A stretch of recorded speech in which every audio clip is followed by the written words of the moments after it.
सर्वप्रथम महाराष्ट्र प्रदेश काँग्रेस कमिटीने आज 9 ऑगस्ट क्रांती दिनाच्या निमित्ताने मुंबईला ऑगस्ट क्रांती मैदानावर या उपक्रमाचा सुरुवात करून उद्या नांदेड येथे लातूर येथे 3 जिल्ह्याची बैठक आयोजित करण्यात आलेली आहे। उद्या 10 तारखेला लातूर, 11 तारखेला नांदेड आणि 12 तारखेला औरंगाबाद संभाजीनगर, या जालना आणि औरंगाबाद संभाजीनगरची सभा या ठिकाणी आयोजित करण्यात आलेली आहे। साधारण 2 जिल्हे इथं आहे, 3 लातूरला आहे आणि 3 नांदेडला आहे, अशा 8 जिल्ह्याचा आढावा विधानसभेच्या निवडणुकीच्या पार्श्वभूमीवर ही मंडळी घ्यायला येते। त्यामध्ये राज्याचे प्रभारी माननीय रमेशजी चेन्नी थलासाहेब आहे, त्याचबरोबर प्रदेशाध्यक्ष नानाभाऊ पटोले आहे आणि त्याच्यातच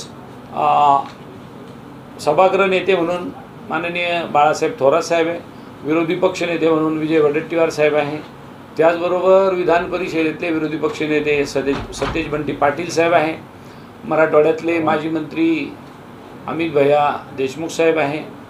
अशी सगळी मंडळी या आणि प्रदेश काँग्रेस कमिटीचे सगळे पदाधिकारी ही मंडळी या तिन्ही बैठकीला उपस्थित राहणार आहे।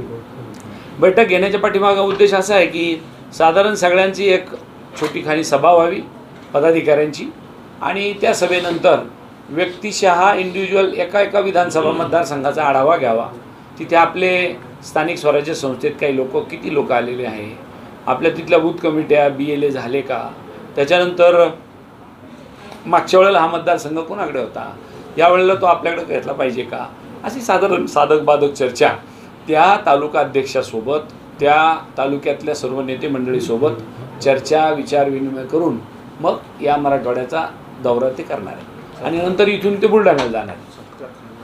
आणि त्याचबरोबर त्या कार्यक्रमामध्येच आणि मराठवाड्याला काँग्रेस पक्षाने आघाडीमध्ये 3 जागा दिल्या होत्या, लातूर, नांदेड आणि औरंगाबाद संभाजीनगर, आणि माफ करा जालना। तर या 3ही जागेमध्ये काँग्रेसला 100% यश आलं आहे। त्या 3ही खासदारांचा सत्काराचा कार्यक्रमसुद्धा जिल्हा काँग्रेस कमिटी, शहर काँग्रेस कमिटीने आयोजित केलेला आहे आणि तोही कार्यक्रम या कार्यक्रमात आपण आयोजित केलेला आहे। आता मला पत्रकार परिषद बोलवायची उद्देश हा होता, ते मी सांगितलं। आता तुमचे काही प्रश्न असेल तर सांगा। जालन्यात ताकद वाढली तर जागा वाढून घेणार का? हो, जालन्यात वाढून घेणार, संभाजीनगर औरंगाबादमध्ये वाढून घेणार, दोन्हीकडे मागितलं पाहिजे ना। किती जागेवर दावा करणार छत्रपती संभाजीनगर? साधारण इथे 6चा केला पाहिजे आणि तिकडे 3चा, असं साधारण आमच्या डोक्यात आहे। परंतु हे एकदा याला बोललं पाहिजे, कोणाला, आमच्या नेत्याला। छत्रपती संभाजीनगर नाही, आता ते नंतर सांगून आम्ही कुठं करतो। सध्या आकडाचा विचारला तर आकडा सांगितलं मी। आकडा कुठला सांगितला? मराठवाड्याचा, आपण औरंगाबाद जिल्हा काँग्रेसचा अध्यक्ष आहे ना मी, तर मग औरंगाबाद जिल्ह्याच्या 9 जागा आहे, त्याच्यापैकी आम्हाला 6 द्या। राष्ट्रवादी देतात नाही काही? देऊ ना, 6 देऊन घेतात, त्यांना काय देणार? 3 उरत्या ना अजून। नाही, सेनेला पण द्यायच्या ना। आता मागितलं किती पाहिजे? जास्त मागणी करायची। आणि शेवटी बघा, सीट शेअरिंग हे आपल्या लेवलचं काम नाही। सीट शेअरिंग कोण करणार आहे? 3ही पक्षाचे, 4-5 पक्षाचे जे इंडिया गठबंधनचे जे पक्ष आहे त्यातले जे प्रमुख नेते मंडळी असतील ते मुंबईत बसून, दिल्लीत बसून सीट शेअरिंग करते। त्यामुळं आमच्या पक्षाकडे मागणी राहील की जास्तीत जास्त जागा आपल्याला घ्या। म्हणजे राज्याप्रमाणे जिल्ह्यातही आता मोठा भाऊ म्हणून काँग्रेस भूमिका बजावणार आहे ना, प्रश्नच नाही। आज राज्यामध्ये सगळ्यात जास्त जागा लोकसभेच्या काँग्रेसच्या आल्या ना, त्यामुळे जिल्ह्यातही आपण हो। याचा फायदा म्हणजे तुम्हाला शिवसेना सोबत होती हे तुम्ही मान्य करावं लागेल। 100% ते दावा करतील बाबा मी काय म्हणतो, शिवसेना सोबत होती, राष्ट्रवादी सोबत होती, आम आदमी पार्टी सोबत होती, वेगवेगळे छोटे मोठे खूप पक्ष आहे ना। डाव्या गाडीचे लोक कॉम्रेड होते, C2, इंटक, समाजवादी पार्टी, खूप म्हणजे असं नाही की हे काय काँग्रेसच्या एकट्याचं यश मी मानतच नाही ना। शेवटी आपण अलायन्स का केला होता? आपल्याला बाबासाहेब आंबेडकरांचं संविधान वाचवण्यासाठी सगळे लोक एकत्र आलेत आणि ते संविधान वाचवण्याच्या दृष्टीने सगळं एकत्र येऊन यशही मिळालं मोठ्या प्रमाणात. 6 मध्ये कोणकोणते असतील प्राधान्य? आता सॉरी ते मला आज नाही सांगता यायचं, पण आपली मिटिंग झाल्यानंतर आम्ही तुम्हाला सांगू शकतो, कारण ते तेव्हा सगळा डाटा आलेला राहील आमच्या. तुमचा जो परंपरागत मतदारसंघ आहे, उदाहरण द्यायचं झालं फुलंब्री, तर त्याच्यावर बघा, राष्ट्रवादीवाले जागा ऐका ना, सिल्लोड, फुलंब्री, पूर्व, पश्चिम आणि कोणता आहे अजून?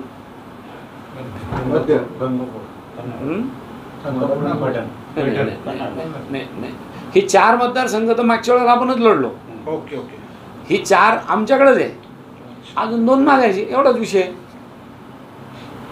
त्यावेळेस सेना नव्हती समजा तुम्ही लढले. आता मला मूळ मुद्दा याच्यावरच सांगायचा की आता सीट शेअरिंगचं कसं होणार आहे. आम्ही मागणी करताना पैठण मागू, कन्नड मागू, गंगापूर मागू, वैजापूर मागू, आम्ही किती मागितले, शेवटी सीट शेअरिंग करताना जी नेते मंडळी बसतील त्यावेळेला ठरवू. आणि आम्हाला आता कोणते मागितले पाहिजे याच्यावर परवा बैठक 12 तारखेला झाली का त्या दिवशी सगळ्यांचा आढावा येईल, किंवा कोण उमेदवार इच्छुक आहे, काय काम, आपलं नेटवर्क काय उभं आहे, लोकांची काय जनसामान्याची काय भावना आहे, याच्यावर आपण पुढे जाऊ. आणि निवडणुकीचे इक्वेशन कसे बसतील, विरोधकाचा उमेदवार कोण येईल, असं सगळ्या बारीक सारीक बाबी आहे. राष्ट्रवादी दावा करू लागले फुलंब्रीवर, उबाटा पण दावा करतो फुलंब्रीवर. तुम्ही कसलेला मतदारसंघ आहे, 2 टर्म तुम्ही आमदार होते, ते तर नैसर्गिकदृष्ट्या वाटत तर नाही, पण ह्या दाव्यांचं काय मग? हे बघा, जसं मी सांगितलं 9 पैकी 6 आम्हाला द्या, तसं ते पण फुलंब्रीवर दावा का करणार नाही. अपेक्षा त्यांची गैर नसते कोणाची, कारण ते आमच्या अलायन्समधले लोक आहेत. बार्गेनिंग टाईप आहे समजा, फुलंब्री मागे अजून दुसरा कोणता मिळून जाईल असं.